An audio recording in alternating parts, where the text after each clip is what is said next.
ते दोन खासदार ज्या विमानतळावरून पळवले त्याच विमानतळावर आज सकाळी तुम्ही आलात, क्या बात आहे. कोणी पळवले? आता ते तुमच्याच गटात येणार आहे म्हणजे तुम्हीच पळवले ना.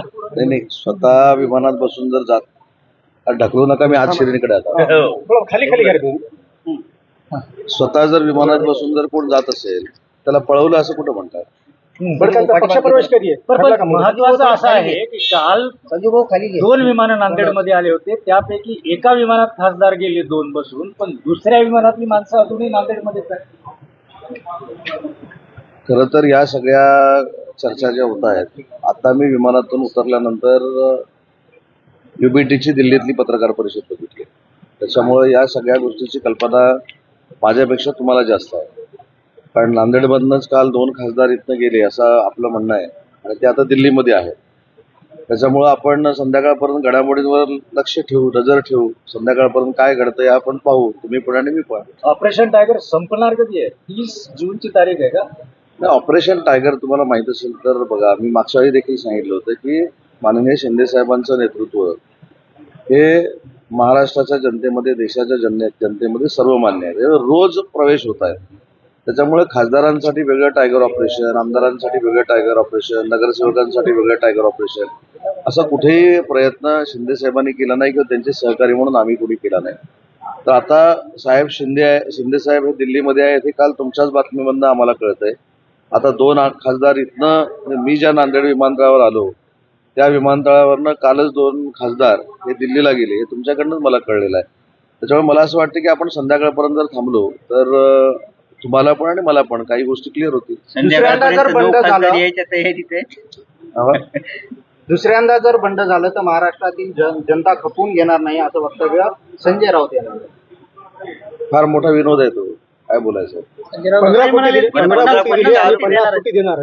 15 बघा, हाच प्रयोग, हीच चर्चा आम्ही ज्यावेळी गुवाहाटीला गेलो त्यावेळी झाली.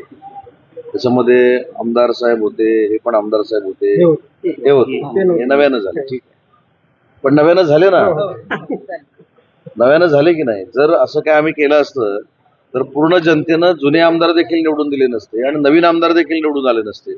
त्याच्यामुळे आमचे कदम साहेब नव्यानं निवडून आले, याचा अर्थ शिंदे साहेबांवर महाराष्ट्रातल्या जनतेचा विश्वास आहे. आणि दुसरी महत्वाची गोष्ट की हा गांडू आहे, तो गांडू आहे, हे काही शब्दप्रयोग राजकारणामध्ये चांगले नाही.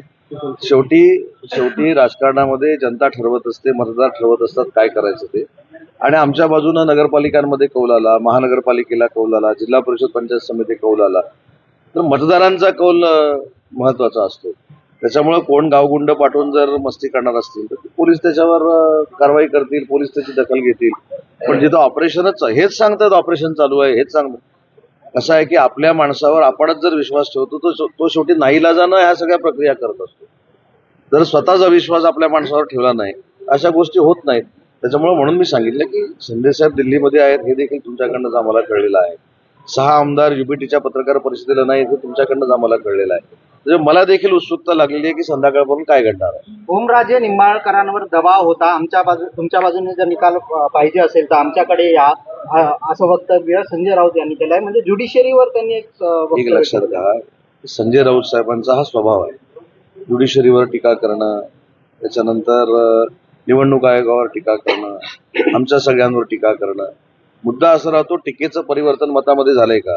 एवढ्या निवडणुका झाल्या, नगरपालिकेच्या निवडणुका झाल्या, खासदारकीच्या निवडणुका झाल्या, आमदारकीच्या निवडणुका झाल्या, त्याच्यामध्ये कुठेही या टीकेचं रूपांतर मतामध्ये झालेलं नाही.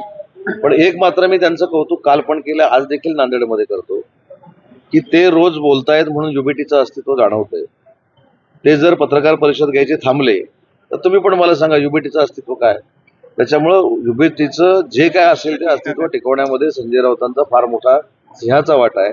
आणि गेले 4 वर्ष ते अशाच पद्धतीची बदनामी करतायत, पण या बदनामीचं रूपांतर कधीही मतामध्ये झालं नाही.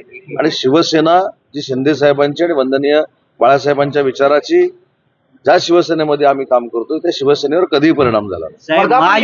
महायुतीचं उद्या मतदान होणार आहे. आता एकनाथ शिंदे गटामध्ये जे आहे ते नागेश पाटील आष्टीकर येणार आहे. उद्या कृष्णा पाटील नांदेडमध्ये उमेदवार आहे. नेमका आता या शिंदेच्या नगरसेवकांनी कोणाला मतदान करायचं, कृष्णा पाटील की महायुतीचे जे उमेदवार आहेत म्हणजे भारतीय जनता पार्टी, शिवसेना आणि राष्ट्रवादी काँग्रेस पार्टीचे जे उमेदवार आहेत त्यांनाच मतदान करावं असा आदेश माननीय एकनाथ शिंदे साहेबांचा आहे. त्याच्यामुळे अपक्षाला मतदान होण्याचा प्रश्न नाही. कृष्णा पाटील उभे आहेत ना. आता नावं मला माहित नाहीत, मी एवढा अभ्यास कोणाचा केला नाही. म्हणून मी काय सांगितलं की महायुतीचे जे उमेदवार आहेत, परत मी नावं घेतो पक्षाची, त्याच्यामध्ये भारतीय जनता पार्टी, शिवसेना आणि राष्ट्रवादी काँग्रेस पार्टीचा उमेदवारच कुठे नाही 11 याच्यामध्ये, कारण ते दोन्ही बिनविरोध झाले. त्याच्यामुळे जिथं महायुतीचे उमेदवार आहेत, आमच्या महायुतीच्या मित्र पक्षाचे उमेदवार आहेत, तिथंच मतदान आमची लोक करणार. ऑपरेशन टायगर साठी वर्धापन दिनाचा मुहूर्त निवडलाय असं काय? आपण संध्याकाळपर्यंत थांबू ना. माझं असं म्हणणं आहे की मी तुम्हाला जेवढं कुतूहल आहे ना, त्याच्यापेक्षा दुपटीनं कुतूहल मला देखील आहे की संध्याकाळपर्यंत काय होणार आहे, उद्यापर्यंत काय होणार आहे, 19 तारखेला काय होणार आहे. त्याच्यामुळे ह्या सगळ्या गोष्टी जरा आपण वेळेवर काळावर सोडून देऊ. संध्याकाळी जाताना परत आपण बोलू. तुमच्याकडे काही आकडा वगैरे आहे का, किती खासदार आहेत अजून येणारे? तर एकूण टोटल युबीटीची आकडा 9च आहे, तर त्याच्यापेक्षा जास्त कशी येऊ शकतात. त्याच्यामुळं येण्यावर चर्चा झाली नाही, परंतु ते गैरहजर राहतील, ते गैरहजर राहून शिंदे साहेबांच्या संपर्कात आहेत, ते शिंदे साहेबांबरोबर जातील. हा अविश्वास 15 कोटीचा संबंध नाही, हा विश्वास दाखवल्यामुळेच, अविश्वास दाखवल्यामुळेच कदाचित हे 6 खासदार युबीटीच्या पत्रकार परिषदेला नसावे. संजय राऊतने आरोप लगाया है की दुसऱ्यांदा बंड होतोय उद्धव ठाकरेंच्या बद्दल, का नाराजी असेल एवढी? ते बंड म्हणण्यापेक्षा एखाद्या पक्षामध्ये, एखाद्या संघटनेमध्ये अस्थिरता असेल, नेतेच भेटत नसतील, नेत्यांची संपर्कच होत नसेल, नेते पक्षाच्या पॉलिसीवर बोलत नसतील, धोरणाच्या पॉलिसीवर बोलत नसतील, जरी संघटना कमी झाली किंवा पक्षानं मतदारांनी आपल्याला कमी कौल दिला म्हणून मतदारांकडे पण दुर्लक्ष करायचे आणि जे निवडून आलेले आहेत त्यांच्याकडे पण दुर्लक्ष करायचं, हे 3.5-4 वर्षापूर्वी जे झालं तेच कदाचित आता होत असेल. म्हणून हे 6 खासदार कदाचित त्या पत्रकार परिषदेला उपस्थित नसतील. परभणीला ज्या तुम्ही जाताय तिथे अपक्ष उमेदवार आहेत, त्या अपक्ष उमेदवारावर महायुतीचे घटक पक्षातले काही आमदार बसतील, गुप्त बैठक झाली रात्री असं नाही, मी या संदर्भामध्ये पूर्ण चर्चा केलेली आहे. आता माझ्याबरोबर राष्ट्रवादी काँग्रेस पार्टीचे आमदार, त्यांचे बंधू देखील माझ्या सोबत आहेत, माझ्या स्वागताला आलेले आहेत. आमची सगळी मतं एकदम इंटॅक्ट आहेत आणि महायुतीचे आमचे जे शहीद भाई आहेत ते 100% निवडून येतील. उद्याचं मतदान झाल्यानंतर मला खात्री आहे. हिंदी में बताइए की